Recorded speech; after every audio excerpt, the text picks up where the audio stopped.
Yang kami hormati Ibu Kepala Sekolah SDN 1 Brondong, yang kami hormati Bapak Ibu Dewan Guru SDN 1 Brondong. Pada siang hari ini alhamdulillah kita masih lanjut kegiatan kita, yakni kegiatan komunitas belajar, yang mana komunitas belajar pada siang hari ini nanti saya sendiri yang mengisi tentang budaya positif. Sebelum kegiatan kita mulai, mari kita buka dulu, kita awali terlebih dahulu dengan bacaan basmalah. Terima kasih, semoga bacaan basmalah tadi membawakan kelancaran pada acara siang hari ini. Untuk selanjutnya sedikit kata dari Ibu Kepala Sekolah tentang kegiatan komunitas belajar, di mana di sini kita akan isi dengan kegiatan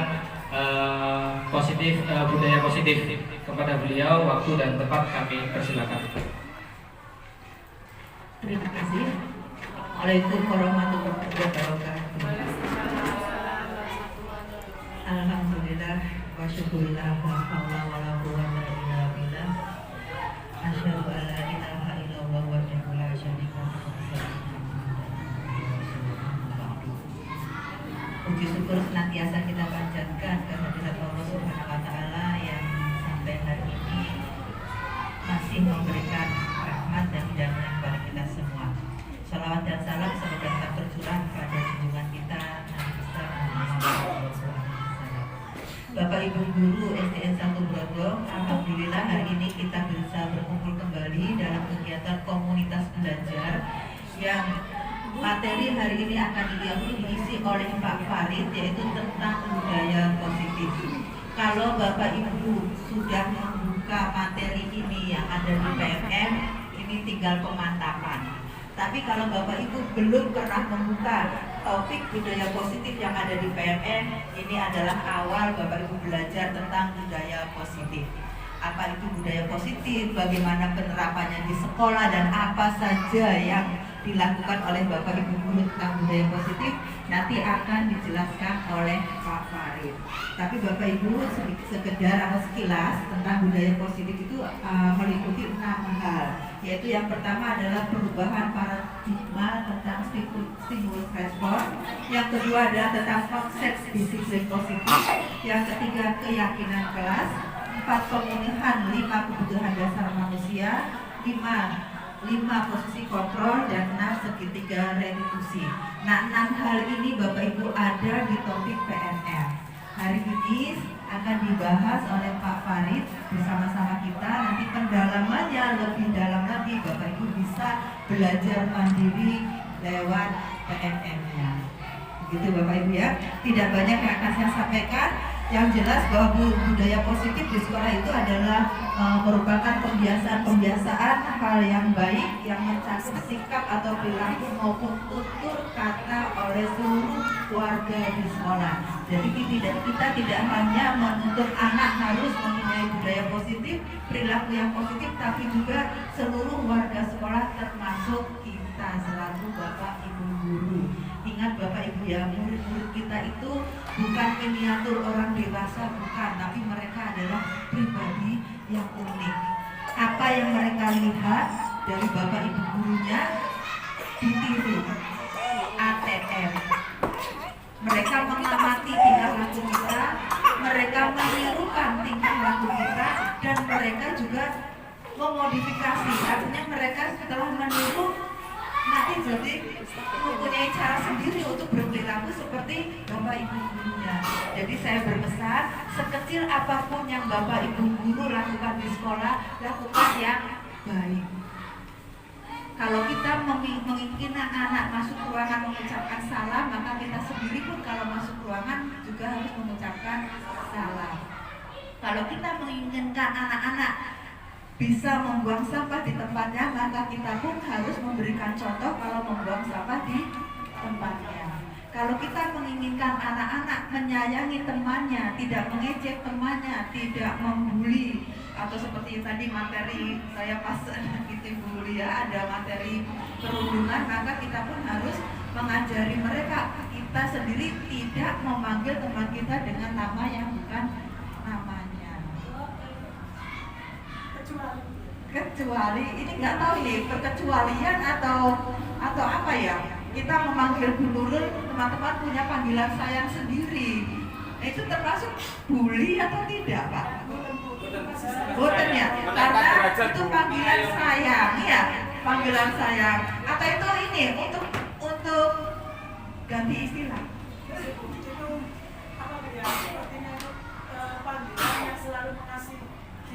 Iya benar. Kita memang ya istilah yang atau panggilan teman-teman kepada Bu Nurul itu memang panggilan sayang, tidak ada niatan untuk membuli, tidak ya, tidak. Dan teman-teman yang lain itu memberikan julukan-julukan ke sesama teman, insya Allah tidak ada maksud membuli. Tapi Bapak Ibu, kita jangan lupa kalau di hadapan anak-anak kita tetap memanggil sesuai namanya. Bu Nurul, Pak Farid, Bu Desvia, walaupun kalau di intern ada panggilan sayang tersendiri gitu.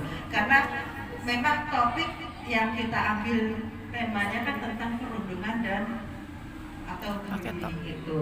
Nah ini karena materi hari ini yang akan disampaikan Pak Farid adalah tentang budaya positif, hal-hal kebiasaan positif yang akan diterapkan di sekolah kita, maka kita awali di dalam diri kita sendiri selaku guru yang digugu dan ditiru.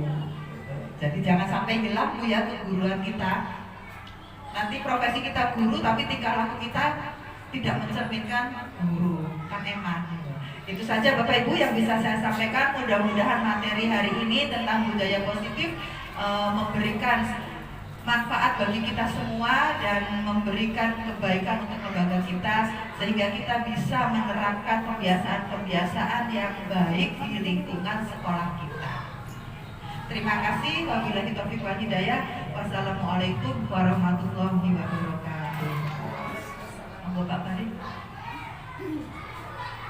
Terima kasih yang disampaikan Bu Yati. Itu merupakan salah satu budaya positif yang memang disampaikan oleh Bu Yati sekaligus sebagai program kita bahwa kita menghindari yang namanya bullying atau Bapak Ibu, ini budaya positif ini adalah salah satu tugas aksi nyata saya sebagai fasilitator sekaligus calon guru penggerak rekognisi. Jadi double tugas saya dua ini double. Cuma bedanya saya dengan Bu Rika yang clear guru penggerak itu adalah saya menerapkannya di pucuk-pucuk tiap modulnya saja. Untuk tiap modul yang lainnya sebelumnya itu kita tidak. Jadi kalau saya di modul 1.4 yaitu budaya positif. Kemudian nanti di 2.3 dan 3.3. Kalau Bu Rika semuanya harus ada aksinya saja. Kalau saya cukup di pucuk-pucuknya saja. Dan di pertama kali ini saya di sini sebagai penyebarkan pemahaman dan penerapan pengalaman tentang budaya positif yang saya lakukan terutama di kelas saya Bu Yati, di kelas 6 yang saya lakukan. Nanti saya sebarkan ke teman-teman, mungkin juga berkenan untuk hal yang sama juga alhamdulillah.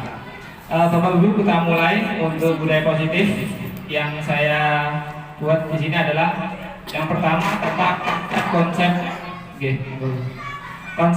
inti budaya positif.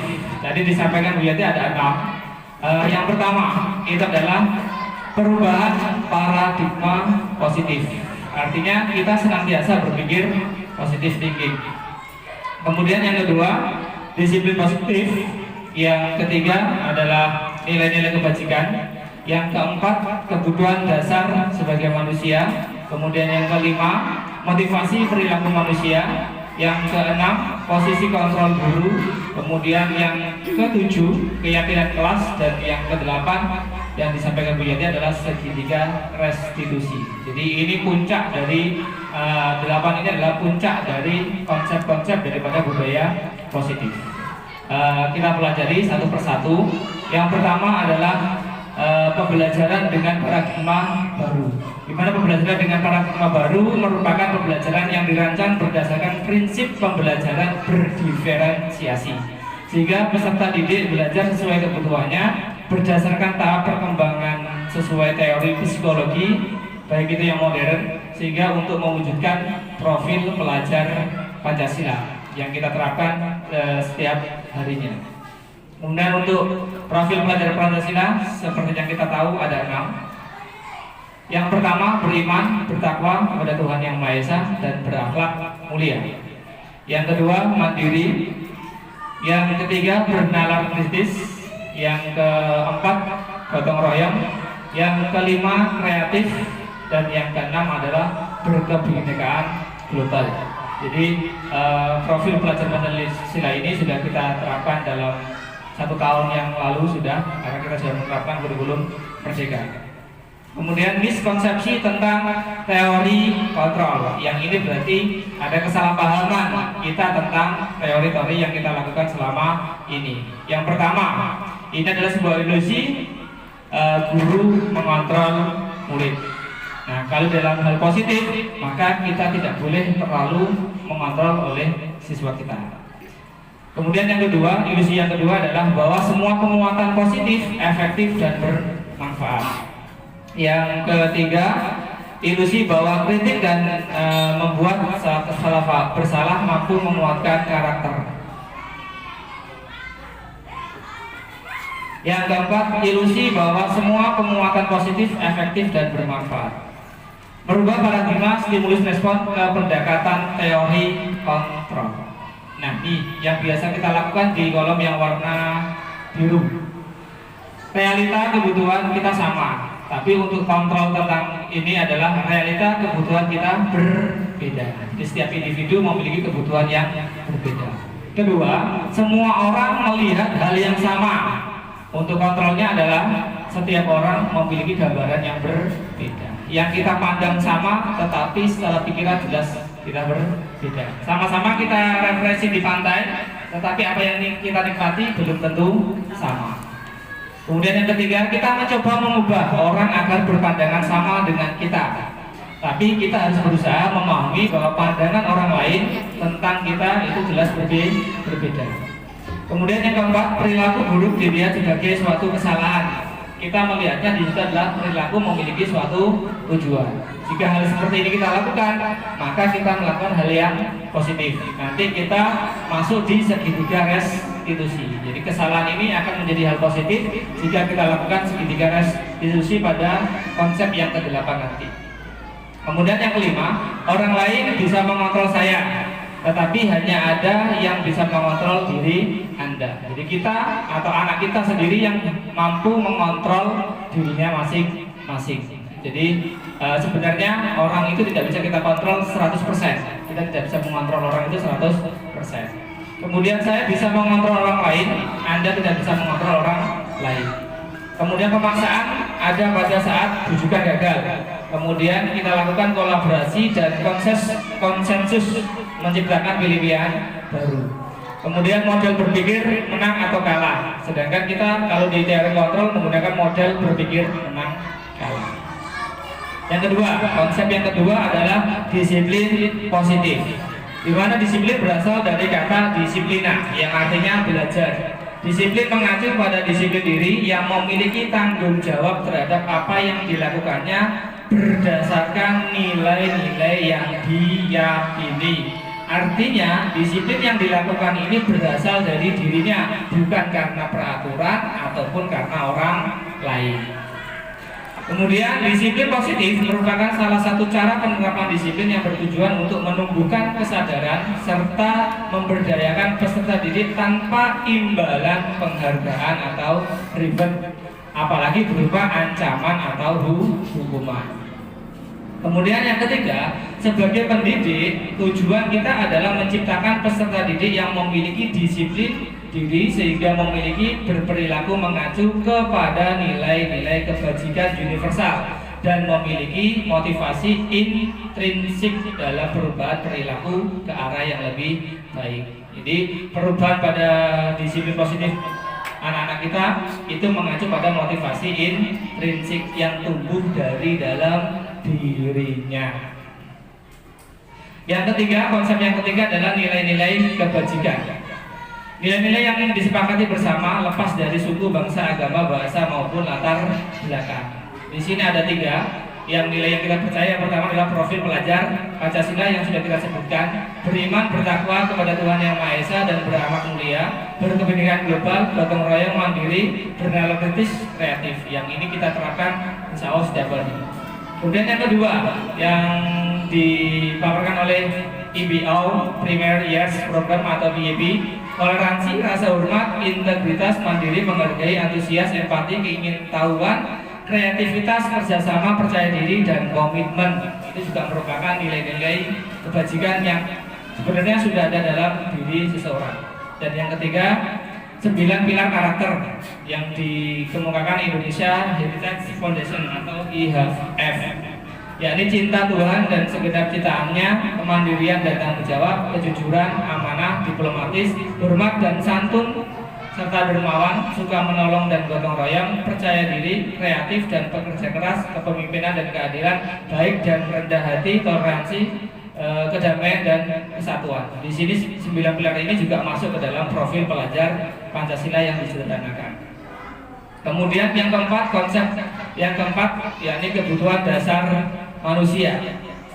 Kebutuhan dasar manusia adalah segala sesuatu yang dibutuhkan oleh manusia untuk mempertahankan keseimbangan kondisi fisiologis dan psikologis yang bertujuan untuk mempertahankan kehidupan dan kesehatan. Ada 5 dasar kebutuhan manusia. Yang pertama, kebutuhan tentang penguasaan yang meliputi harga diri, ingin diakui, ingin didengar, dan ingin memimpin.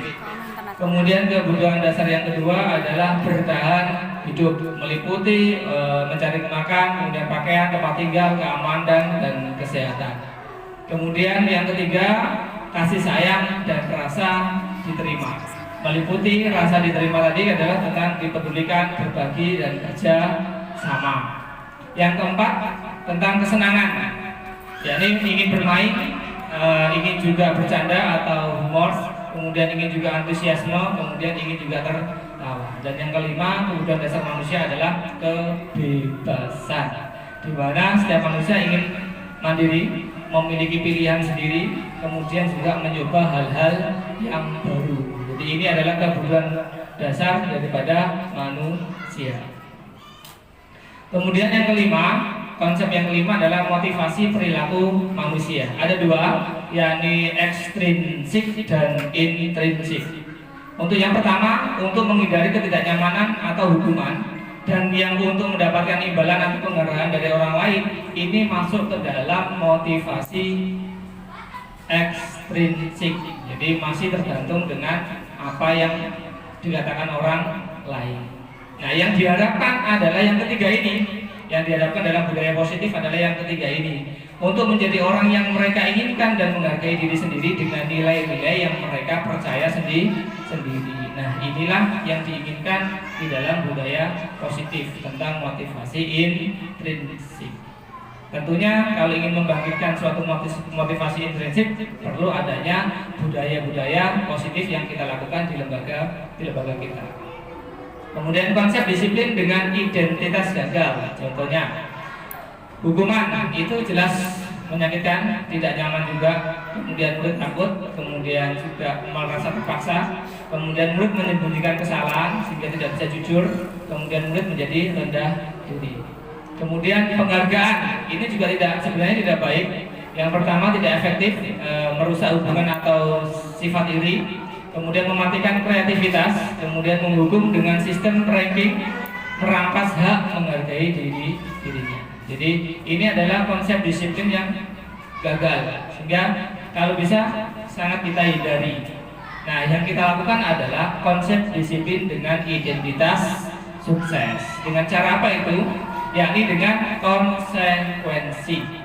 Penguatan jangka pendek, perlu monitoring berkelanjutan, kemudian kita berikan stimulus atau respon, kemudian murid menghormati peraturan, kemudian kehilangan waktu untuk merenungi suatu kesalahan. Jadi murid tidak terjebak pada kesalahan sama tersebut. Kemudian yang paling bagus adalah restitusi yang bisa kita terapkan. Tidak hanya di sekolah, bisa kita terapkan di rumah juga bisa. Jadi murid bertanggung jawab untuk perilakunya. Artinya melalui tahapan-tahapan restitusi ada 3, nanti akan jelaskan di belakang sekaligus contohnya nanti. Ada fokus pemecahan masalah jangka panjang. Jadi pada restitusi ini tidak jangka pendek, tetapi inginnya adalah jangka panjang. Yang diminta adalah jangka panjangnya. Kemudian murid menghormati dirinya dan orang lain. Teori kontrol tentang dirinya memegang kontrol. Artinya tadi semuanya berasal dari dirinya. Kemudian murid bersemangat memperbaiki suatu kesalahan. Kemarin ada pertanyaan dari teman-teman kita, Pak, nek bocah itu bapak menunggu Pak betul mesti suara. Ya, itu yang namanya tadi pemecahan dalam jangka panjang. Kemudian yang berikutnya tentang konsep disiplin pendekatan restitusi. Sekilas, jadi sebuah cara menanamkan disiplin positif pada murid. Jadi restitusi ini atau pendekatan restitusi ini adalah suatu cara kita menanamkan disiplin positif pada murid. Pengertian daripada restitusi, proses menciptakan kondisi bagi murid untuk memperbaiki kesalahan mereka sehingga mereka bisa kembali pada kelompok mereka dengan karakter yang lebih kuat. Di sini lebih kuat adalah lebih positif, lebih ke arah positifnya. Kemudian ciri-ciri restitusi yang baik. Yang pertama, bukan untuk menebus kesalahan, namun untuk belajar dari kesalahan. Kemudian memperbaiki hubungan. Kemudian yang ketiga, menawarkan atau bukan paksaan. Di sini kita menawarkan pemecahan-pemecahan untuk peserta didik. Kemudian menuntun untuk melihat ke dalam diri peserta didik, mencari kebutuhan dasar yang benar-benar yang dibutuhkan atau yang mendasari daripada peserta didik itu melakukan tindakan tersebut. Kemudian diri adalah cara yang paling baik, fokus pada karakter bukan pada tindakan, fokus pada solusi bukan kesalahan. Kemudian mengembalikan murid yang berbuat salah pada kelompoknya dengan sudah menanamkan hal-hal yang positif. Jadi kalau kita lakukan secara berkepanjangan, insya Allah tidak dilakukan oleh siswa tersebut lagi. Perbedaan, contoh di sini perbedaan antara hukuman, kemudian restitusi dan konsekuensi, yang mana kasusnya sama, yakni siswa sering tidak mengerjakan PR. Baik guru mapel atau guru kelas ini pasti mengalami. Kalau dalam segi hukuman, guru menghukum siswa tersebut hormat bendera selama 10 menit. Guru marah dan murid takut. Kira-kira ini menjamin atau tidak untuk tidak mengulangi kembali? Tidak menjamin. Yang kedua tentang konsekuensi, di mana kita mengajarkan guru memberikan konsekuensi untuk mengerjakan PR-nya saat istirahat atau dikerjakan sebanyak 3 kali lipat. Kemudian guru tegas dan siswa menghormati peraturan. Ini pun sama. Belum tentu 100% akan tidak mengulangi kesalahan yang sama. Nah, kita diminta yang ketiga ini melakukan tindakan restitusi. yakni guru menayangkan keyakinan kelas atau keyakinan dirinya dan membantu siswa menyelesaikan masalahnya. Artinya benar-benar sampai tahu tentang kebutuhan dasar siswa tersebut, kenapa melakukan hal tersebut. Kemudian guru terbuka dan siswa menghormati dirinya dan orang lain. 5. Posisi kontrol dalam restitusi. Kalau bisa nomor 1 sampai 3 jangan kita lakukan. Yang pertama menghukum. Kemudian patuhi. Contohnya di sini kalau menghukum adalah patuhi aturan sekolah lalu berdiri di depan barisan. Ini jangan sampai kita lakukan. Kemudian pembuatan rasa bersalah. Berapa kali bu guru harus memberitahu kamu, bu guru kecewa sama kamu. Ini biasanya saking mengetek. Guru ini saking mengetek nggak diulang-ulang balik. Jadi nomor 1, nomor 2 jangan kita lakukan. Untuk sebagai temannya kita lihat situasi dan kondisinya. Memang kadang-kadang anak itu peka perasaannya, kadang-kadang juga tidak peka perasaannya. Ayolah yang tertib, buat bu guru bangga. Kali ini tidak apa-apa kamu salah. Insya Allah yang kedepannya akan menjadi lebih baik. Kemudian posisi kontrol yang keempat adalah kita sebagai pemantau. Kamu sudah melanggar apa peraturan dan konsekuensinya. Jadi kalau pemantau tadi berkaitan dengan konsekuensi. Nah, yang diminta kita guru itu sebagai manajernya, dengan penerapan tadi restitusi. Apakah kamu tahu kesalahan kamu ini adalah mengkonfirmasi atau menstabilkan suatu kondisi? Kemudian kira-kira bagaimana kamu akan memperbaiki kesalahan. Jadi kita tidak menawarkan jawaban, tetapi kita menggali jawaban itu dari siswa. Nah, inilah yang diharapkan di dalam budaya positif pendidikan kita.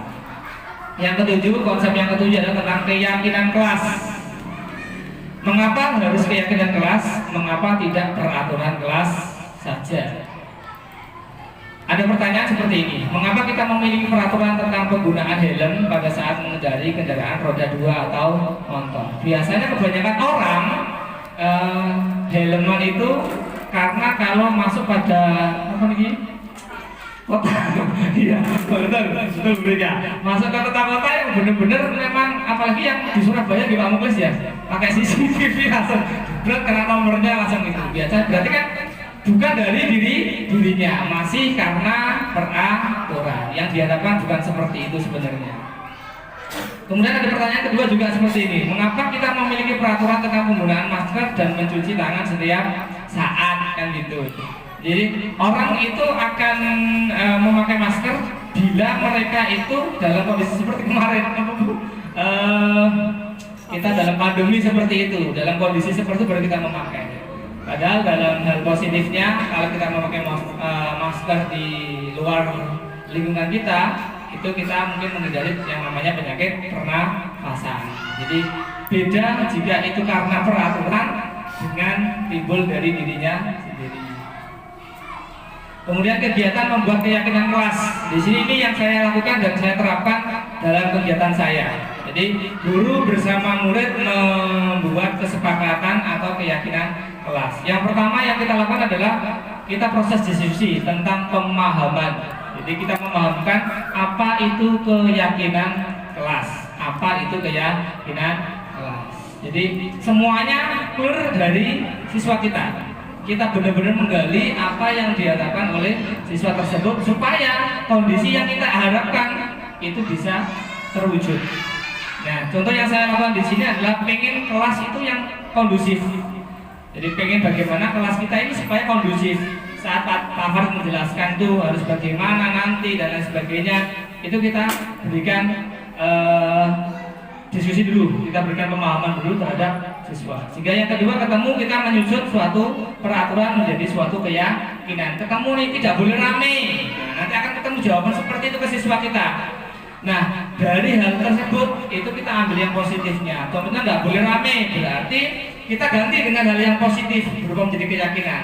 Jika kalau berarti bukan seperti itu yang kita harapkan. Kalau gurunya menjelaskan apa yang harus sebaiknya dilakukan, ya ini diganti dengan menyimak atau memperhatikan. Jadi bukan dengan kalimat tidak ramai. Jadi kita ganti kalimat positif sehingga nanti ketemulah ya ini tentang keyakinan kelas. Yang keyakinan kelas saya dari awal pelajaran ini ketemu 6 ini. Tentang menghormati, kemudian tentang komunikasi, tentang kehadiran atau siswa yang suka bolos itu, kemudian partisipasi, jujur, saling menghormati, dan penggunaan ponsel saat disuruh membawa di dalam kelas. Karena memang kelas 6 ulangan hariannya sudah memakai HP, pakai aplikasi Quizzes. Jadi saya sementara ini masih menggunakan aplikasi Quizzes. Jadi ini yang kita temukan kan. Kita temukan kesepakatan atau keyakinan kelas setelah kita proses dalam kegiatan keyakinan kelas. Jadi ini Bapak Ibu yang telah saya lakukan dan sudah muncul 7 keyakinan atau kesepakatan kelas yang kita terapkan di dalam kelas. Jadi kalau gurunya menjelaskan maka harus menghormati. Jika dia salah maka dia harus jujur untuk mengakui. Jadi tidak perlu bertanya lagi. Gurunya tidak bertanya lagi ke satu kelas. Biasanya Bapak Ibu kan tanya kalau ada temannya yang satu kelas salah itu tanya untuk kelas siapa yang melakukan ini. Ternyata kita sebaiknya tidak melakukan hal tersebut. Jadi kita tanya kenapa kejadian seperti ini, gitu aja, nanti ada yang mengacungkan tangan dan membiasakan untuk meminta maaf. Jadi itu. Jadi ini hasil daripada keyakinan atau kesepakatan kelas untuk kelas 6. Kemudian bagaimana pembentukan keyakinan kelas? Prosesnya kita lebih abstrak daripada suatu peraturan. Kemudian berupa pernyataan universal, dibuat dalam bentuk hal positif atau kalimat positif. Kemudian semua warga kelas hendaknya ikut berkontribusi dalam pembuatan keyakinan kelas. Jadi siswa kalau tidak mampu menyebutkan 3, itu minimal biasanya hanya 1. Makanya di situ ada tadi ada warna hijau, ada warna kuning. Jadi itu untuk membedakan masing-masing anak. Kemudian sedikit saja biar mudah diingat. Jadi kita nggak usah ulung-ulung buat buahnya, nggak perlu. Yang penting sedikit tetapi konsisten. Kemudian dapat diterapkan di kelas. Kemudian bersedia kembali keyakinan kelas dari waktu ke waktu. Jadi untuk keyakinan kelas itu perlu kita tinjau, tidak hanya menunggu pergantian tahun ajaran baru, tetapi kita kontrol setiap harinya. Kita kontrol setiap harinya bagaimana perkembangannya. Contoh, kalau ada dari jadwal piket dari Senin sampai Sabtu itu ada yang sudah mulai luntur semangatnya untuk piket, tidak timbul dari dirinya, maka perlu kita bertanya dengan tadi menggunakan segitiga restitusi. Kenapa kok tidak lagi semangat untuk piket, dan seterusnya sampai menemukan jawaban daripada diri anak. Kemudian yang ke-8 terakhir tentang segitiga restitusi. Ada 3 hal di sini, yakni tentang menstabilkan identitas yang pertama. Di sini biasanya pertanyaan umumnya yang saya buat juga 2 pertanyaan ini. Setiap orang pasti pernah melakukan suatu kesalahan. Kemudian kamu bukan satu-satunya yang pernah melakukan hal tersebut. Kemudian untuk validasi kebutuhan itu juga ada 2 pertanyaan yang biasa kita lontarkan. Adakah cara yang lebih efektif untuk mendapatkan apa yang kamu butuhkan? Kamu tentu punya alasan mengapa melakukan hal tersebut. Nah, ini yang kita tanyakan. Tidak ada menjas ke siswanya, itu tidak ada. Kemudian yang ketiga, yang terakhir adalah menanyakan keyakinan anak tersebut. Nilai-nilai apa yang telah kita sepakati? Artinya kesepakatan kelas yang kita buat tadi. Contohnya kalau melanggar tentang terlambat, berarti tentang kedisiplinan atau tidak menghormati teman dan guru saat dalam kelas. Kemudian kamu ingin menjadi orang yang seperti apa? Jadi jawabannya datang dari si peserta didik, bukan dari kita. Untuk menstabilkan identitas, kita semua akan melakukan hal yang terbaik yang bisa kita lakukan. Kemudian untuk yang validasi keputusan, semua perilaku itu pasti memiliki suatu alasan. Kemudian yang untuk menanyakan keyakinan, kita semua itu pasti memiliki motivasi internal, bukan karena pengaruh orang lain. Berikut contoh dari kegiatan segitiga restitusi yang saya lakukan.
Oke, demikian kegiatan budaya positif yang saya lakukan di kelas 6.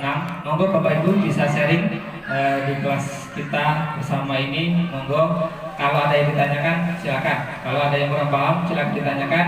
Atau tentu saya butuh pemasukan tentang kegiatan yang saya lakukan di kelas 6. Monggo Bapak Ibu.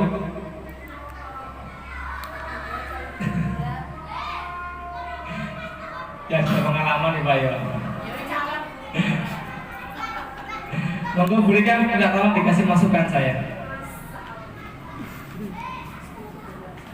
Aku adil Pak Sugiya. Bilang PP gitu. Tolong berikan.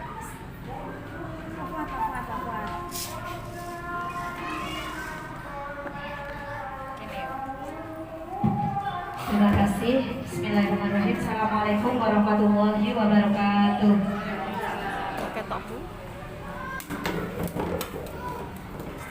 Terima kasih atas waktunya.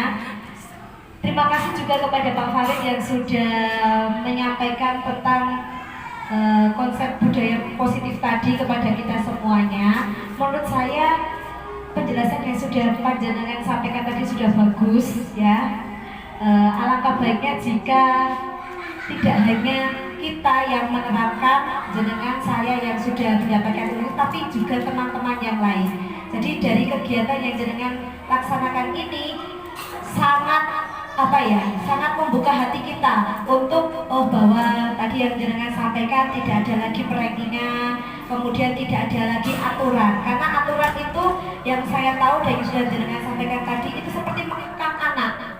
Bahwa kita nggak boleh seperti ini, kita harus pakai helm dan lain sebagainya itu karena aturan. Tapi untuk menumbuhkan kesadaran kepada anak itu yang penting ya. Jadi tadi juga sudah disampaikan kepada Bu dari Bu Yati, alangkah baiknya jika itu kita dulu yang memulai, kita dulu yang memberikan contoh supaya anak terbiasa. Oh ya guruku saja seperti ini, jadi saya harus menjadi seperti ini. Jadi monggo bersama-sama kita mulai dari Pak Farid, saya, panjenengan semua teman-teman, kita mulai untuk melakukan budaya positif ini terhadap diri kita sendiri supaya bisa dicontoh oleh anak-anak. Sekali lagi terima kasih, tepuk tangan buat Pak Farid teman-teman. Oke, terima kasih. Itu dari saya. Monggo teman-teman, Bu Nurul yang sudah senyum-senyum barangkali mau memberikan masukan, dipersilakan.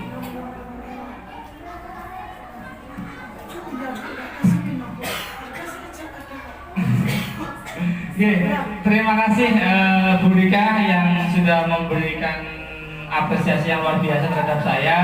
Kemudian Bapak Ibu, apa yang sudah disampaikan sama Bu Rika tadi, memang budaya-budaya yang sudah kita lakukan ini sebaiknya ya tidak saling mengingatkan atau Bu Rika. Jadi kalau kita yang mengingatkan sendiri itu kita nggak ada yang mengingatkan, Kalau kita saling melakukan hal tersebut itu pasti ada yang dapat mengingatkan. Kita harus seperti ini, harusnya nggak boleh seperti ini. Kan kita sudah melakukan hal seperti ini, jadi diharapkan seperti itu. Jadi di sini tidak ibaratnya tidak dipasrahkan 100% kepada guru kelas, tidak. Kalau memang itu kejadiannya pada guru mapel dan guru mapel meminta waktu untuk memberikan kegiatan tadi, ya monggo silakan, tidak masalah. Jadi itu akan kita beri kesempatan seperti itu. Jadi komunikasi juga penting untuk kita supaya kita antara guru kelas sama guru mapel itu selalu bisa kompak selalu. Jadi untuk terutama yang bentuk keyakinan kelas. Jadi kita tidak lagi memiliki rasa seperti ini. Kelas 6 gue milikku, nggak pilih sampean. Jadi tidak seperti itu. Yang ingin itu keterikatan antara kelas 1 dengan sampai kelas 6, kemudian lingkup sekolah itu saling berkesinambungan, saling menyambung sehingga bisa menciptakan yang namanya budaya positif. Jadi itu terima kasih Bu Rika yang sudah punya pengalaman yang luar biasa terbang duluan. Oke, monggo Bapak Ibu yang lainnya bisa menyampaikan apa yang ingin disampaikan. Mungkin ada pertanyaan, monggo. Berupa pertanyaan itu tidak masalah. Berupa pertanyaan pun tidak masalah. Monggo Bapak Ibu. Pak Mungkes, monggo Mungkes.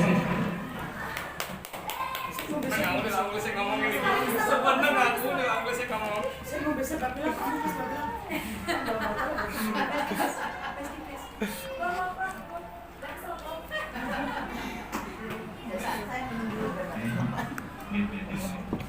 kasih untuk Pak waktu yang diberikan.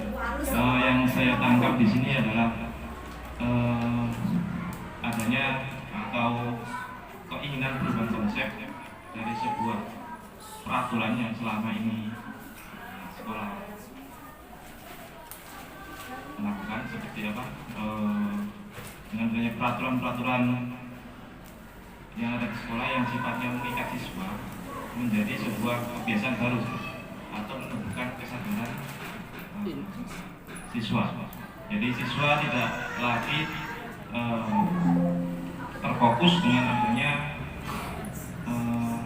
penghargaan award seperti saya harus belajar kelas agar mendapat rank 1 dan sebagainya, atau siswa tidak mau melanggar karena takut adanya punishment atau hukuman.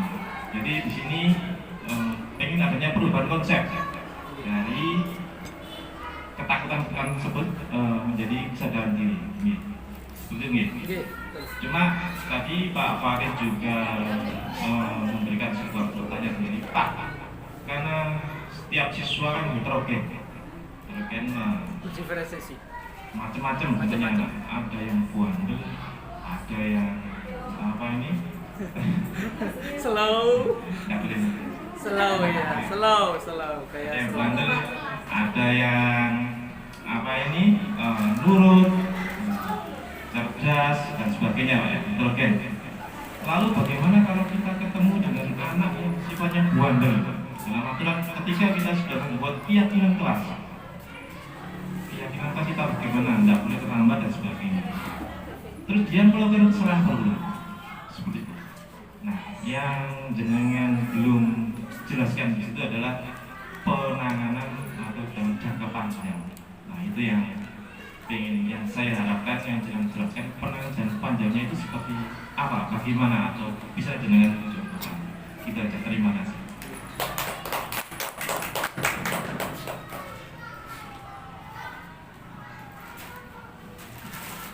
Terima kasih Pak Muklis yang sudah memberikan masukan mungkin juga ke saya pertanyaan.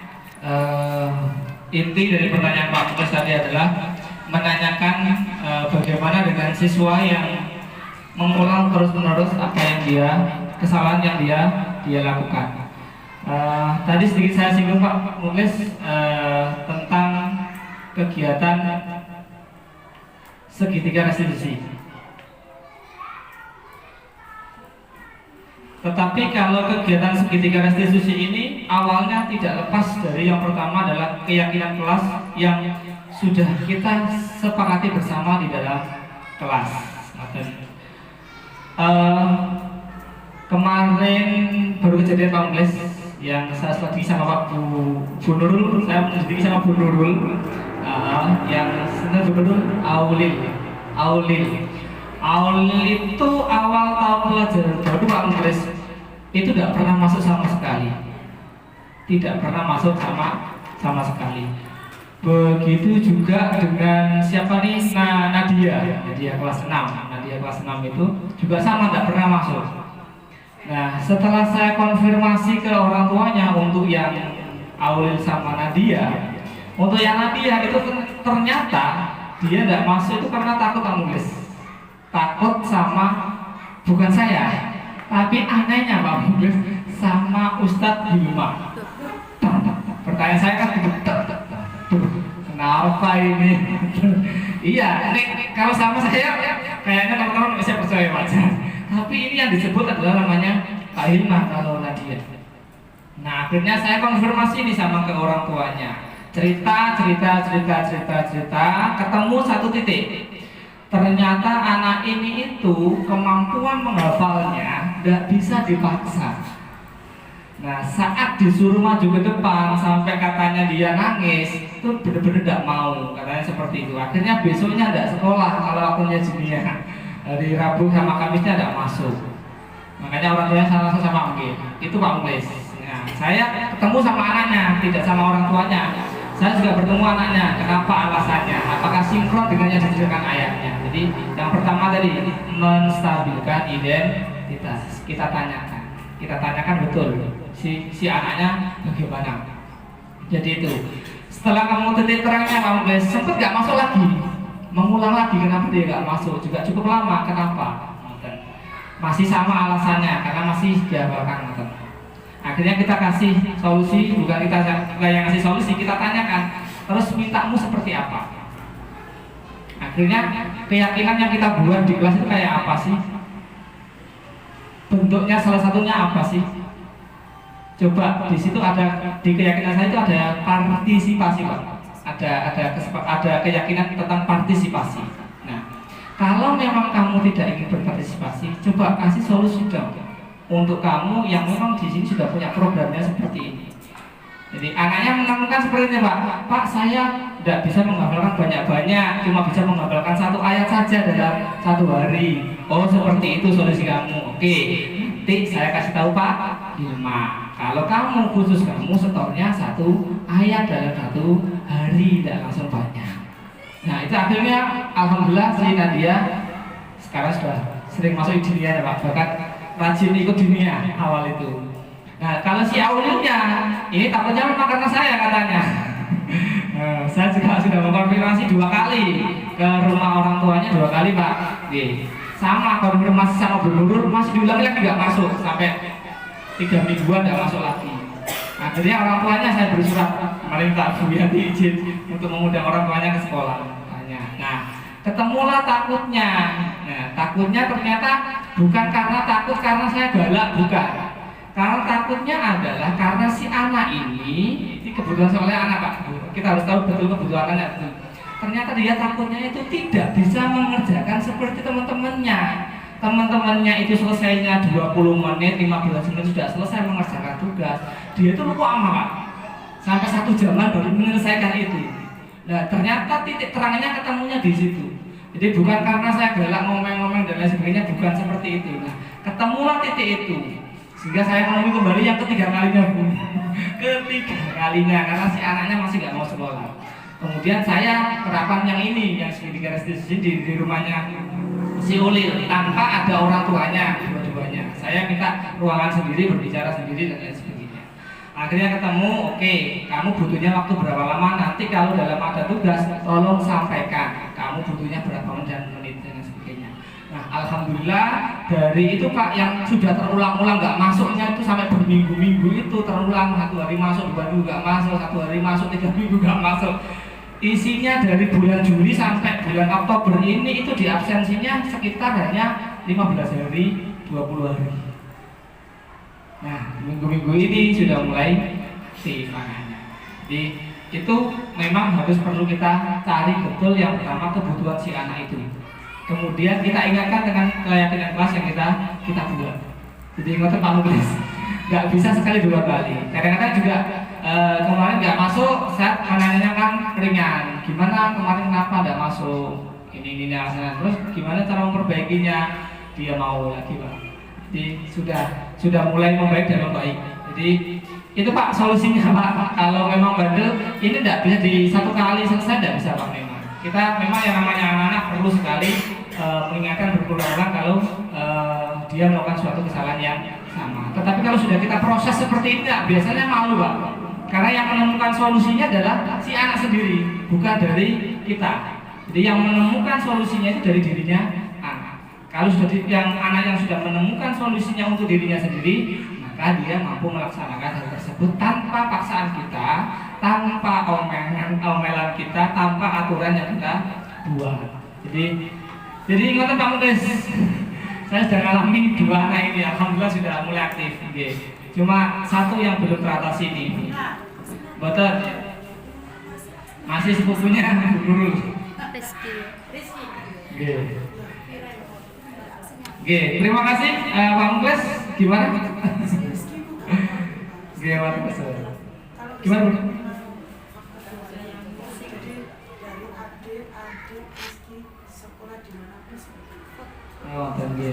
Terima kasih Bu Nurul. Nanti saya terima masukannya, nanti saya proses. Terima kasih Bu Nurul. Monggo lanjut Bapak Ibu yang lainnya. Jika ada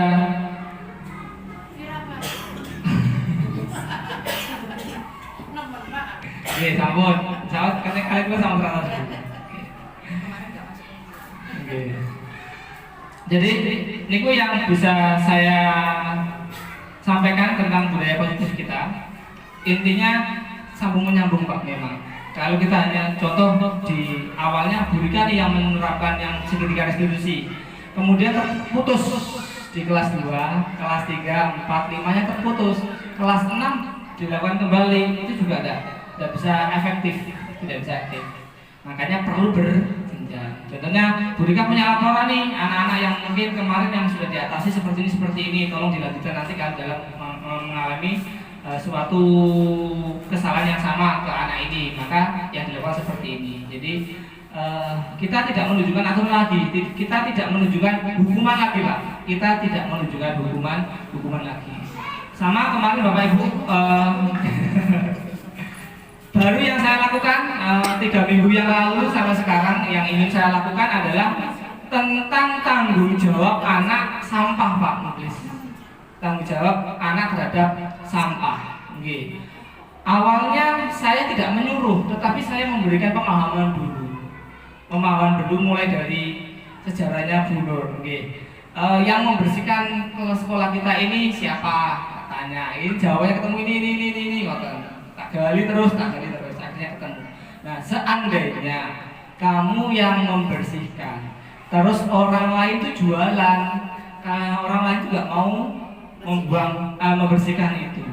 Terus kamu gimana jadi orang tersebut? Yo marah Pak lah. Itulah yang terjadi pada Pak Suki dan Bu Nur. Nah akhirnya makanya sekarang Pak pulang sekolah turun ambil sampah. Entah 1, 2, 3, 4, 5, 1, 2, 3, 4, 5 seperti itu.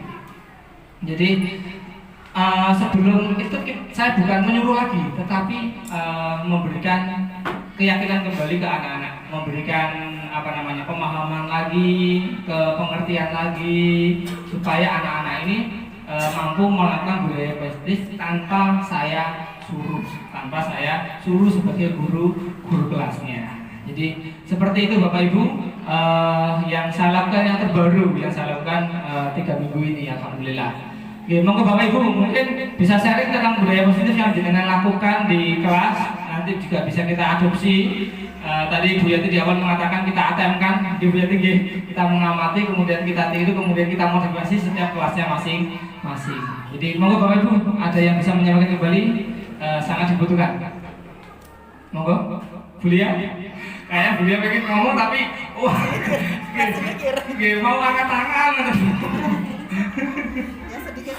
Ya sedikit sambil menunggu teman-teman yang lainnya. Terima kasih sambil menunggu teman-teman menyusun kalimat untuk menyampaikan apa yang ada di pikiran dan di hatinya. Saya ingin menambahi Bapak Ibu. Jadi kegiatan kita seperti ini termasuk kegiatan yang positif ya. Jadi kalau kita bergaul di lingkungan yang positif, insya Allah kita juga pola pikir kita juga akan ikut positif. Nah, kenapa? Karena kita mendapat dukungan, kita mendapat teman untuk sama-sama melakukan hal-hal yang positif. Kalau sementara ini mungkin baru Pak Farid dan Bu Rika kaitannya karena beliau berdua itu kan melalui proses Bu Rika untuk guru penggeraknya dan Pak Farid kemarin juga melalui proses sebagai PP lalu mengikuti proses lagi sebagai fasilitator, sekarang ditambah lagi sebagai calon guru penggerak. Nah, karena yang beliau itu berdua sudah melalui proses-proses seperti itu, akhirnya kan apa yang dilakukan didokumentasikan, dilaporkan. Sementara teman-teman guru yang lain karena belum melalui proses itu, walaupun saya juga sudah melakukan, tapi tidak didokumentasikan atau belum didokumentasikan secara teratur. Nah, saya harap dengan kegiatan seperti ini kita sama-sama sharing apa yang sudah dilakukan Bu Rika seperti apa yang dilakukan Pak Farid seperti apa. Teman-teman lain juga saya menginginkan juga mendokumentasikan apa yang sudah dilakukan di kelasnya. Insya Allah semua juga sudah melakukan, hanya memang yang dilalui Pak Farid dan Bu Rika yang berproses melalui program-program yang mereka ikuti jadi lebih sistematis lagi. Sementara teman-teman belum terukur, belum karena nggak ada tuntutan ya Pak ya, mungkin karena saya sendiri sangat nyuwantai gitu. Karena ya tadi seperti yang permasalahan disampaikan Pak Farid, kebutuhan anak, kemampuan anak berbeda-beda. Maka saya pun begitu melihat kebutuhan guru, kemampuan guru juga berbeda-beda. Saya tidak bisa memaksa. Hanya satu hal yang perlu Bapak Ibu ingat, dalam tim butuh saling mengisi. Kekurangan yang satu diisi oleh kelebihan yang lain. Tidak ada kekurangan orang lain jadi lebih dalam, itu tidak. Artinya begini, yang satu punya kelebihan, ya. Jadi jangan, misalnya Bapak Ibu melihat kekurangan saya, jangan ditonjolkan kekurangan saya itu, jangan. Tapi tutupi kekurangan saya itu dengan kelebihan yang Bapak Ibu miliki, sehingga kita jadi satu tim itu saling melengkapi. Gitu. Sepeda motor aja kalau baunya kendor, bisa jalan nggak kamu Kris? Kan tidak bisa jalan. Bau itu kan kecil, kayaknya nggak penting ya kan? Kayaknya nggak penting. Apalagi pentil, nggak kelihatan. Tapi sepeda motor nggak ada pentilnya, kira-kira bannya bisa itu tidak? Nah, oh ini Bu, kalau tubles kan nggak pakai pentil. Nah itu beda lagi ya. Nah gitu. Iya, jadi kita saling mengisi Bapak Ibu ya. Saya melihat kekurangan Bapak Ibu juga tidak akan menggali lebih dalam lagi kekurangan Bapak Ibu, tidak. Tapi akan saya tutupi dengan kelebihan yang Bapak Ibu miliki. Akhirnya kita menjadi tim yang solid. Gitu. Jadi kegiatan ini memotivasi kita untuk membiasakan budaya positif yang ada di kita. Kecuali kelebihan berat badan ya jangan diberikan ke orang lain. Kelebihannya tak berikan sampai. Gitu ya Bapak Ibu ya, kita saling mengisi. Bukan berarti di sini yang pinter hanya Bu Rika dan Pak Farid saja, bukan hanya bukan itu maksudnya ya Pak Farid, Bu Rika. Jadi yang lain juga bisa, hanya belum dieksplor. Hanya belum. Makanya di kegiatan Kombel ini saya memberikan kesempatan seluas-luasnya untuk semua Bapak Ibu guru menyampaikan apa yang Bapak Ibu miliki. Jadi semuanya bisa berproses. Pak Fuad yang sedang berproses untuk menjadi guru penggerak, monggo. Kalau Bapak Ibu membutuhkan, sedang membuat aksi nyata, membutuhkan dukungan teman-teman seperti ini, contohnya ya Pak Farid ini kan dalam rangka ini aksi nyatanya dan membutuhkan kita. Nah Bapak Ibu yang lain juga monggo, nggak usah suka-suka. Kita saling mendukung. Pak Farid tidak bisa sukses sendirian tanpa dukungan kita semua, tanpa dukungan murid-muridnya, tidak bisa. Bu Rika juga begitu, tidak bisa sukses sendirian jadi guru penggerak kalau tidak kita dukung, tidak didukung oleh murid-muridnya. Jadi kesuksesan yang kita raih bukan hasil kerja keras kita sendiri, tapi juga didukung oleh teman-teman yang lain. Itu yang perlu Bapak Ibu pegang ya Bapak Ibu ya. Nah, semuanya bisa sukses dengan dukungan orang lain. Sepakat ya? Ini kesepakatan guru. Bersama. Jadi kalau dulu itu peraturan kelas, peraturan sekolah yang membuat guru, yang membuat sekolah, anak-anak menerima sehingga merasa terikat, merasa tertekan. Sekarang di kurikulum merdeka namanya kesepakatan kelas. Kesepakatan kelas itu ya tidak jauh beda dengan peraturan, hanya saja itu diperoleh melalui kesepakatan murid-murid kita sendiri. Sehingga ketika mereka melanggar, kita tinggal tanya, ayo kesepakatan kemarin gimana? Nah itu masuk ke restitusi. Ya Bapak Ibu ya. Jadi kalau ada anak yang melanggar, jangan langsung dihukum, tapi ditanya, kemarin kita kan sudah membuat kesepakatan kelas, yaitu memperhatikan guru saat menerangkan, kamu kok rame. Nah itu kan tidak menghukum anak, tapi menanyakan konsekuensinya apa. Begitu Bapak Ibu ya, kuncinya kita tidak bisa pinter sendirian tanpa dukungan orang lain. Pak Fuad bisa berhasil kalau kita dukung Pak Fuad. Ya, yang lain juga bisa kalau didukung ya teman-teman yang lain, begitu ya. Urusan konsumsi. Mau nggak? masih banyak peluang untuk menunjukkan bahwa Bapak Ibu guru semuanya mampu dan mempunyai potensi dengan dukungan teman-teman yang lain tentunya. Begitu Bapak Ibu ya, untuk aksi nyata, monggo kalau Bapak Ibu membuat aksi nyata dan membutuhkan dukungan teman-teman seperti pertemuan diskusi seperti ini atau teman-teman murid-murid, monggo kita sangat mendukung. Karena saya berpikir kalau Bapak Ibu guru mempunyai potensi seperti ini, mempunyai kemampuan ini, dampaknya juga ke sekolah. Nanti sekolah juga akan meningkat kualitasnya. Terima kasih, itu mungkin yang bisa saya sampaikan lebih dari 10 menit. Monggo yang sudah menyusun kalimat, Bu Lia, Bu Dian, Pak Fuad, Pak Fuad sudah diketik di laptop ya, tinggal di-share screen. Pak Pokris sudah, Bu Nurul, Pak Bagus. Monggo di-share hasil pemikirannya. Oh gitu. Nyontoh. Oke. Terima kasih, monggo yang lain dilanjutkan. Assalamualaikum warahmatullahi wabarakatuh.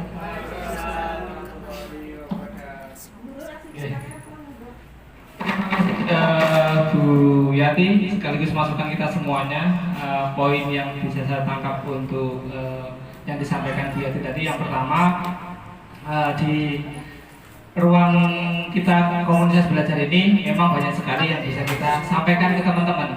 Jadi bisa kita sampaikan ke teman-teman. Salah satunya yang saya sampaikan dan disampaikan oleh Bu Rika dulu tentang aksi nyata, itu juga merupakan budaya positif bagi kita semuanya jika kita lakukan semua sama-sama.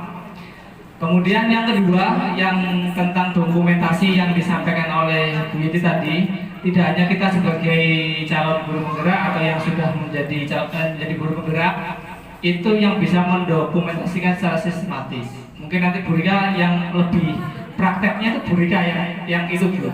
Iya, tentang dokumentasi secara sistematis. Itu Bu Rika portofolio digital. Betul nggih. Nah, Bu Rika sudah menguasai itu, betul. Nggih, betul. Itu sudah langsung ke sosial media, Bu. Sampai maksudnya untuk iya, pertemuan berikutnya ya, betul. Sip. Sekalian saya menyiapkan. Oke, Sesuai gak dibuka. Mantap. Gak dibuka. Enggak, Bu, masih ada. Pikiran itu mana-mana nih. Bu, Bu Yati, itu memang Bu Rika dulu itu punya, bahkan sekarang masih aktif ya yang itu sudah masuk ke jaringan sosial media, sudah masuk di sosial media sehingga betul-betul terdokumentasi. Tidak hanya dibuat untuk untuk kegiatan guru penggerak saja, tapi juga bisa kita terapkan dalam diri kita masing-masing, per kelas dan guru mapel juga bisa memberikan seperti itu sehingga nanti diisi di situ. Akhirnya terdokumentasi sekali. Kemudian waktu dulu Bu Rika kalau nggak salah tercetak buku yang kecil ya Bu ya, buku yang kecil rapi Bu. Itu dari satu aplikasi sih, satu media itu di situ tentang portofolio digital.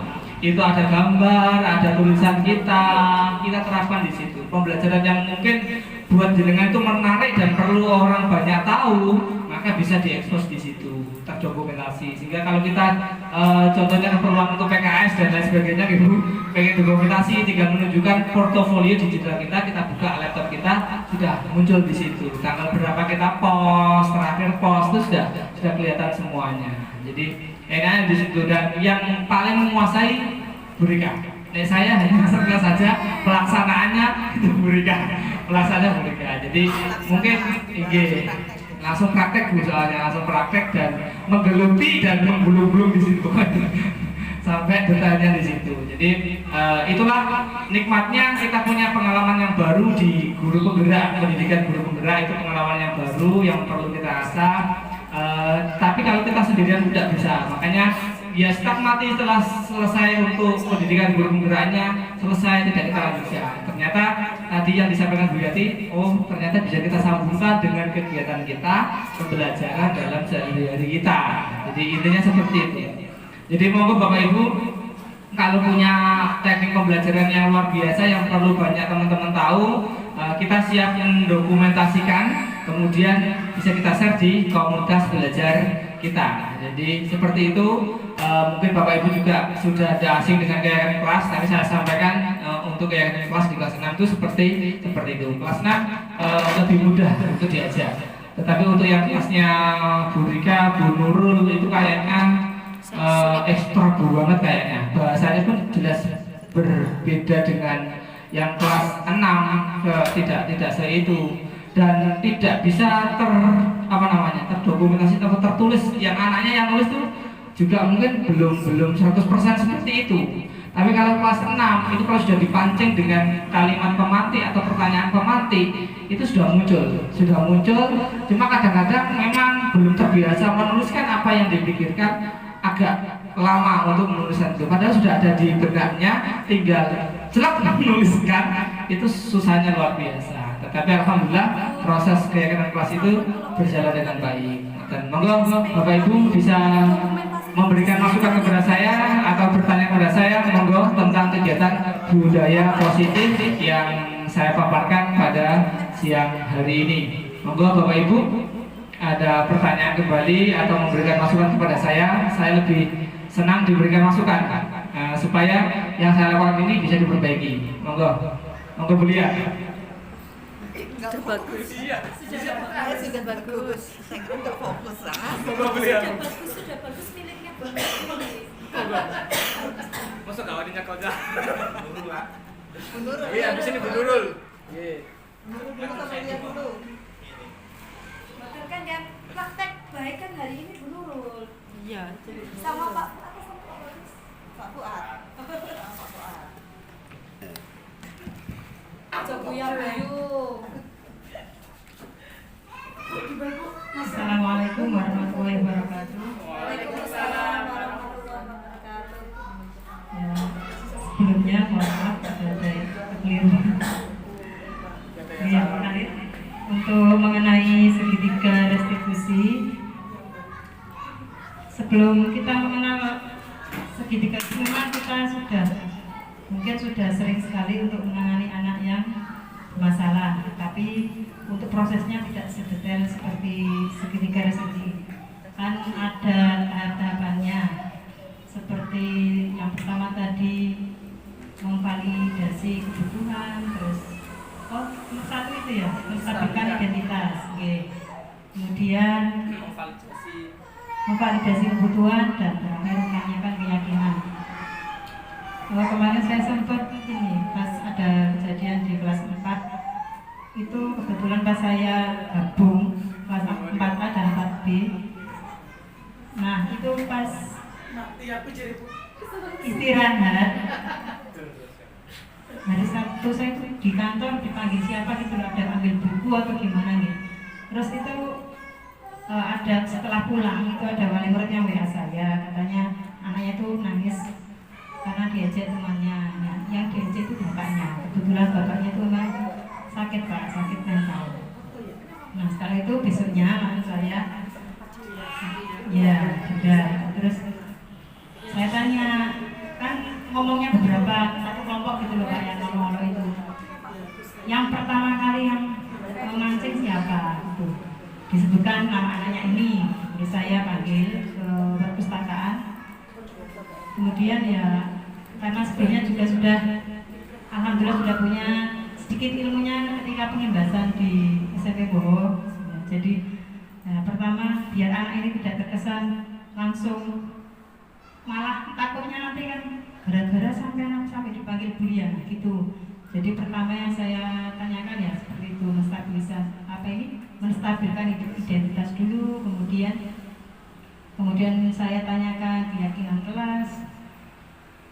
Ya mirip sama Pak Farid tadi, seumpama sekarang kali sampean yang dikadirkan oleh Allah jadi anak tersebut punya bapak seperti itu, kamu sedih pasti sedih, apalagi ada teman yang mengejek di depan teman-teman kalian, pasti ya apa ini malah sakit. Sama itu harusnya bersyukur diberi orang tua yang sehat, yang diberi lebih kemampuan oleh itu seharusnya sama itu malah jadi motivasi.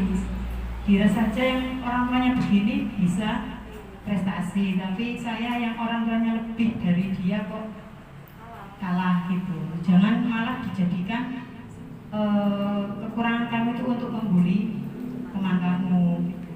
Ya alhamdulillah selama ini tidak ada laporan lagi ya. Semoga kedepannya sudah, apalagi di kelima kita kan temanya bangunlah jiwa dan raganya. Semoga di SDN 1 Brondong malah kedepannya lebih baik lagi.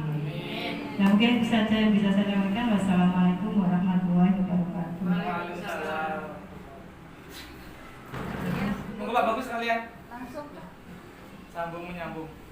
Satu ngacung. Ngacung Pak. Kemudian Pak dulu. Nanti ke utara kuis, masalah ya. Yuk. Udah langsung nyetak. Assalamualaikum warahmatullahi wabarakatuh. Waalaikumsalam. Gini Bapak, untuk beberapa tahun terakhir itu memang untuk prakteknya saya ketika ada anak yang misalnya ada anak yang tidak mendengarkan keyakinan kelasnya pada di PJOK itu push up misalnya 5 kali misalnya, itu yang saya lakukan. Nah, apakah itu boleh?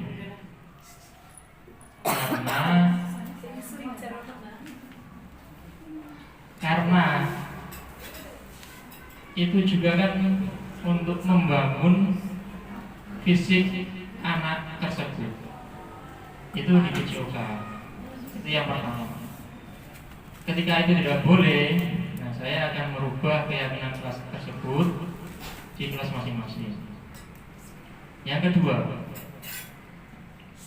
apakah keyakinan kelas itu kita samakan dari kelas 1 sampai kelas 6? Karena saya kan guru mapel, otomatis keyakinan kelas itu misalnya saya membuat keyakinan kelas di kelas 6, kan kelas 6 kan sudah bisa berpikir lah, oh keyakinan kelas ini kita tulis masing-masing. Tetapi di kelas 1, 2 seperti yang dikatakan Pak Farid tadi kan ada kesulitan. Apakah itu disamakan atau keyakinan kelas itu diturunkan?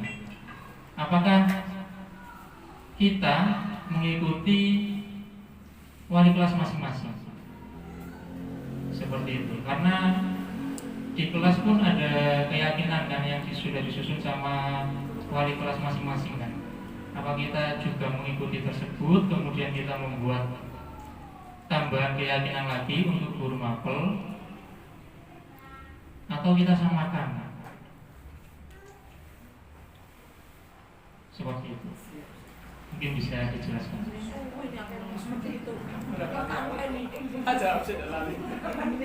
Kan ini termasuk itu Bu, 70 menit dari waktunya Pak Farid.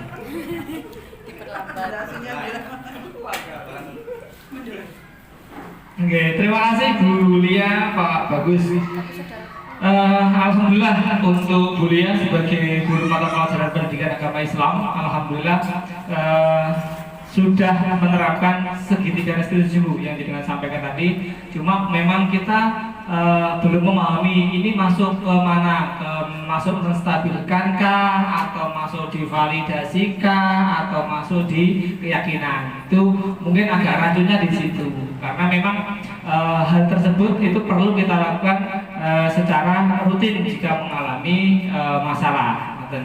Nah, nyambung ke Pak Bagus, dari segitiga restitusi tadi, nyambung ke pertanyaan yang pertama Pak Bagus, untuk memberikan keyakinan bahwa anak ini kalau melakukan kesalahan harus push up, betul nggih?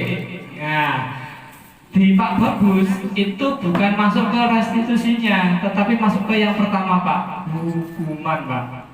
Nah ini tidak, kalau bisa kita hindari dan tidak kita tidak lakukan.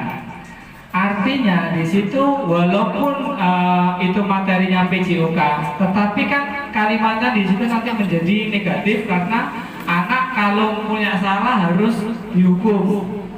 Sedangkan restitusi, untuk kegiatan restitusi ini itu adalah tanpa menekan anak, apalagi memberikan hukuman terhadap anak. Jadi perlu sekali kita lakukan yang namanya kegiatan atau tahapan segitiga segitiga restitusi itu tanpa menyakiti hati anak, kemudian juga tanpa menyakiti fisik anak. Jadi secara fisiologi dan psikologinya tidak kena. Sehingga di situ di kegiatan segitiga restitusi Pak tidak ada yang namanya hukuman, karena anak itu mencetuskan jawaban itu supaya tidak melakukan hal tersebut, maka dia harus melakukan hal ini. Melakukan hal ini itu bukan melakukan hukuman, tetapi melakukan hal ini supaya tidak mengulangi kembali apa yang dia lakukan. Jadi seperti itu Pak Bagus untuk pertanyaan jenengan. Jadi tak sambungan sama punyanya Bulia. Untuk yang kedua Pak Bagus tadi tentang keyakinan kelas ini. Untuk kegiatan untuk mata pelajaran, guru mata pelajaran ini bagaimana? Apakah digabung dengan guru kelas? Saya kecetus untuk kalau kelas tinggi kalau kelasnya burika nanti kelas 1 sama kelas 2 ini memang ekstra Pak. Untuk kelas 1 sama 2 ini kan belum diajak untuk berpikirnya bisa Pak, secara lisan insya Allah bisa, tetapi secara tertulisnya itu memang anak-anak sulit untuk yang kelas bawah, terutama yang fase A. Kalau untuk fase B sama fase C insya Allah sudah bisa lah seperti ini, cuma yang berbeda tentang waktunya. Kalau memang Bapak Ibu guru mata pelajaran itu memiliki tentang keyakinan kelas gitu Bapak Ibu, tentang keyakinan kelas, maka bisa disampaikan oleh Bapak Ibu guru kelas. Kemudian apakah sudah masuk ke dalam komponen keyakinan kelas yang dibuat oleh Bapak Ibu guru kelas? Jika sudah masuk ke guru mapel, masuk ke keyakinannya sudah masuk di di keyakinan kelasnya masing-masing, itu berarti sudah tidak kita tuliskan kembali. Tetapi jika keyakinan kelasnya itu di kelas 6 contohnya, dengan keyakinannya Pak Bagus sebagai guru mapel kok belum ada, itu bisa kita tambahkan. Sehingga saya sebagai guru kelas 6-nya juga mengetahui bahwa ada keyakinan kelas nih untuk yang guru mapel, begitu juga yang guru agama. Tetapi kalau bisa keyakinan kelas itu tidak berlaku, maksudnya gini, menghilangkan guru mapel ono peraturan dewe, keyakinan dewe, guru kelas punya keyakinan dewe, tidak seperti itu. Kita leburkan jadi satu Pak. Kita leburkan jadi satu sehingga guru kelas dan guru mata pelajaran itu saling kolaborasi, saling berkolaborasi. Jadi seperti itu Pak Bagus. Tetapi untuk yang disamakan kelas 1 sampai kelas 6 yang saya rasa tidak, karena tergantung kebutuhan daripada kelasnya masing-masing. Yang saya butuhkan di kelas 6 kan karena sudah kelas besar, kelas tinggi, itu keinginan saya yang terpenting anak itu adalah jujur dan tanggung jawab di situ. Sehingga untuk membuat keyakinan yang jujur dan tanggung jawab itu kita memancing anak-anak supaya bagaimana. Contohnya kita aplikasikan dalam hal saat guru menjelaskan. Makanya di foto yang saya sampaikan di keyakinan kelas tadi ini, di sini pertanyaan utama saya adalah bagaimana supaya kelas kita itu menjadi kondusif atau bisa diterima oleh kita semuanya. Jadi seperti itu. Karena itu merupakan kebutuhan daripada guru kelas sendiri atau saya sebagai guru kelas 6. Lain halnya dengan guru kelas 4, 3, 2, 1 sesuai dengan kebutuhan. Kalau anak kecil biasanya apa Bu Rika? Untuk yang kelas 1 biasanya untuk keyakinan kelas itu fokusnya ke apa? Ya kebiasaan anak di dalam kelas. Pembiasaan begini. Nah, pembiasaan itu supaya kita sudah benar-benar menghilangkan yang namanya hukuman tadi. Walaupun itu ranahnya di PJOK, tetapi kalimat yang sudah disampaikan itu karena kesalahan itu dia harus melakukan musab itu, bukan karena dia sedang berolahraga, tetapi karena dia dihukum. Jadi bahasanya sudah berbeda. Jadi bahasa itu juga mempengaruhi. Jadi untuk keyakinan kelas dan restitusi itu sudah menghilangkan hukuman. Jadi sudah menghilangkan hukuman. Jadi itu yang saya terapkan untuk saat ini, ngoten. Nggih. Jadi ngoten nggih Bapak Ibu, untuk Pak Bagus, Bulia, terutama Pak Bagus ini tentang keyakinan kelas sama tadi bagaimana untuk kegiatan masuk hukuman tadi. Nggih. Terima kasih Bulia, Pak Bagus. Monggo kita kasih aplaus dulu. Aplaus dulu Bu, monggo Bu.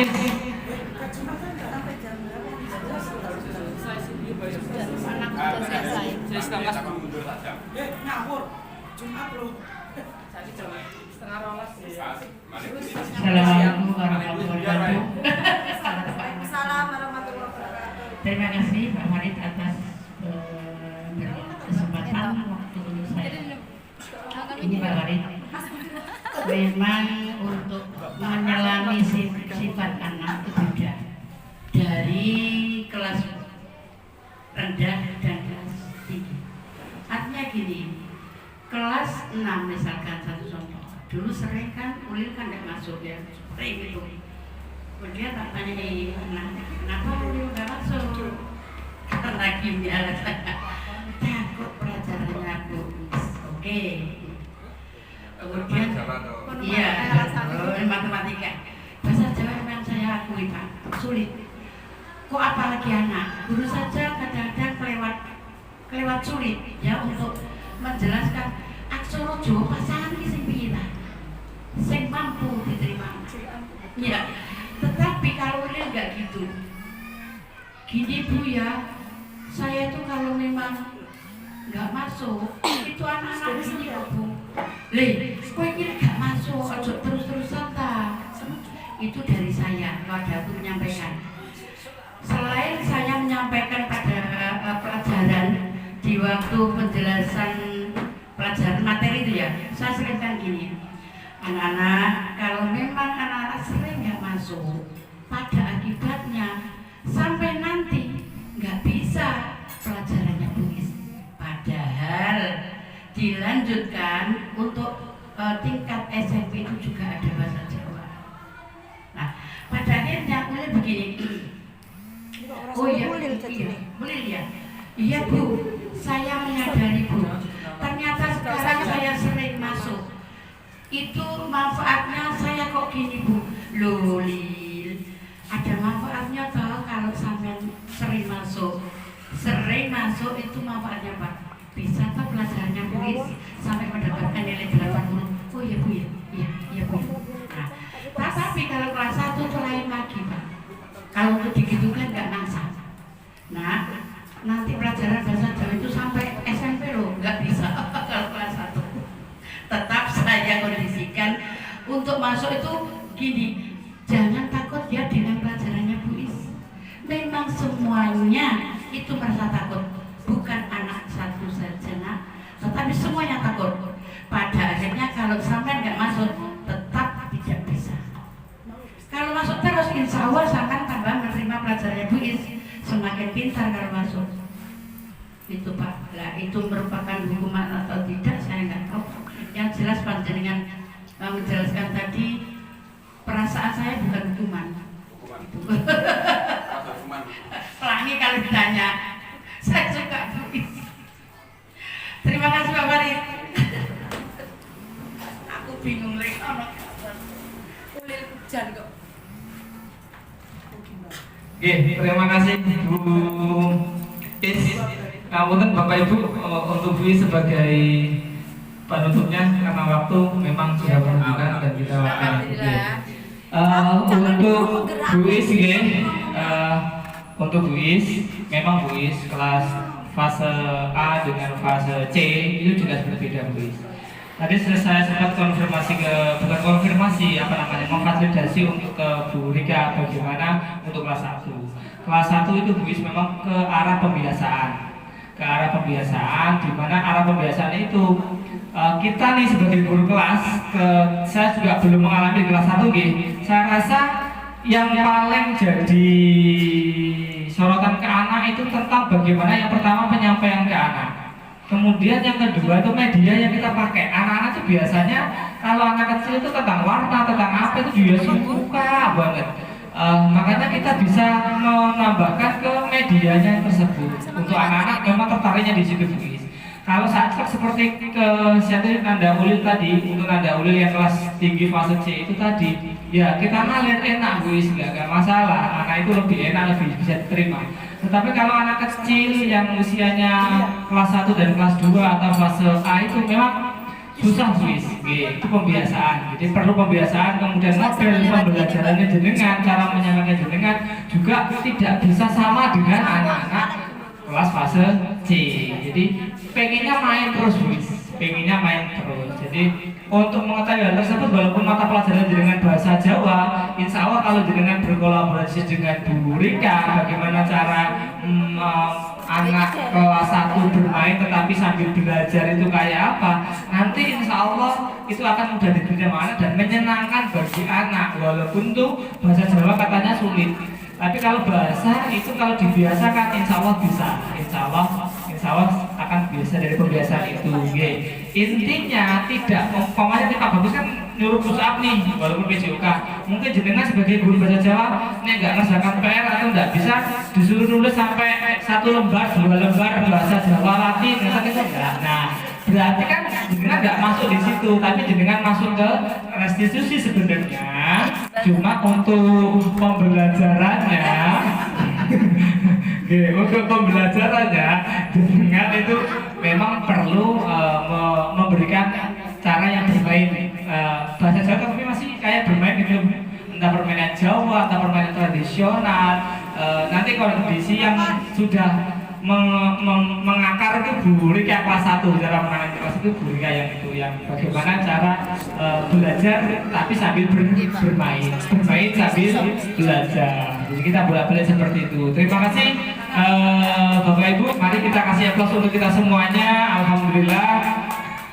Ternyata untuk kegiatan budaya positif sudah banyak sekali kita terapkan, terutama untuk keyakinan kelas dan juga segitiga restitusi. Selanjutnya saya ucapkan banyak terima kasih kepada Ibu Kepala Sekolah, teman-teman sekalian yang sudah memberikan kesempatan yang luar biasa bagi saya untuk kegiatan aksi nyata saya ini.